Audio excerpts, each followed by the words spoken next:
People say the Barguest knows you before you know yourself. Not by name, not by face, but by the sound your life makes when it's nearly done. In Yorkshire stories, the Barguest isn't something that hunts. It turns up. By lanes, by bridges, by those bends in the road where the folk stop whistling without knowing why. Sometimes it's a great black dog. Sometimes something lower, wrong-shaped, too solid for shadow. Eyes like hot coal, set too carefully to belong to an animal. To see it wasn't an attack. It was a notice. A sign that death was close. Yours. Or close enough to count. Now, this man, he'd heard all that. He was a joiner, worked with his hands, measured things for a living. He left the pub late, same as he always did. One more pint than he'd planned. Not enough to blur the road. When people later said that he'd been drinking, he didn't argue. There's no point arguing with people who weren't there. He took the lane home because it was quicker. He always took the lane. Stone wall one side, fields the other. It was a walk that he could have done with his eyes shut. That's when he heard it. Not a growl, not a rush. Just the sound of something keeping step behind him. He stopped. Not because he was brave, because he was tired, and he didn't see the sense in pretending not to notice. When he turned, it was there. Low, black. Too deliberate to be a dog, and too still to be anything else. He didn't run. Running felt unnecessary. If this was it, then this was it.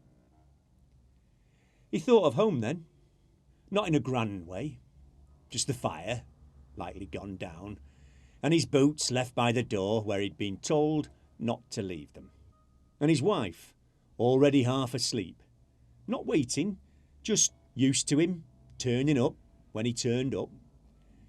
The children would be up early, they always were, and morning would come whether he did or not.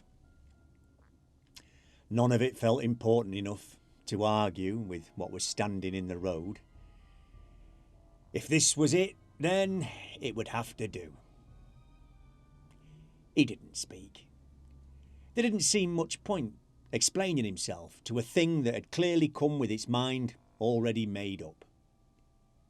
The Barguest watched him, and then it hesitated. Old folk linger on this bit, because the Barguest isn't meant to hesitate. It arrives knowing. It leaves proved right. But there it stood, in the middle of a Yorkshire lane, having to reconsider. As if something ancient had just realised it might have read the marks wrong. No illness sitting in his chest. No accident circling the week ahead. No death close enough to justify its presence. The Barguest hadn't found death. It had found a man going home. After a moment, it turned away. Not vanishing, not fading, just walking back into the dark with the air of something that had mismeasured by an inch, and it didn't care to discuss it. The man lived long enough to grow old, and long enough for people to stop listening. And when he told it, they laughed, said it was drink, said it was nerves, said old lanes make shapes out of nothing. He never mocked it. He spoke of the Barguest like a tradesman speaks of a tool that usually works, and once, very quietly, didn't. See, folklore doesn't promise mercy. It promises order, that death arrives on time, that signs mean what they say.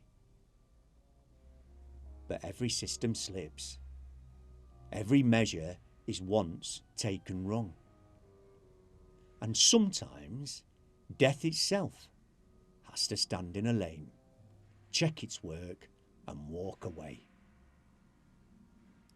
So if you feel something fall into step beside you, don't assume it's come for you. Sometimes it's already arrived and realised, too late, you're not on the list.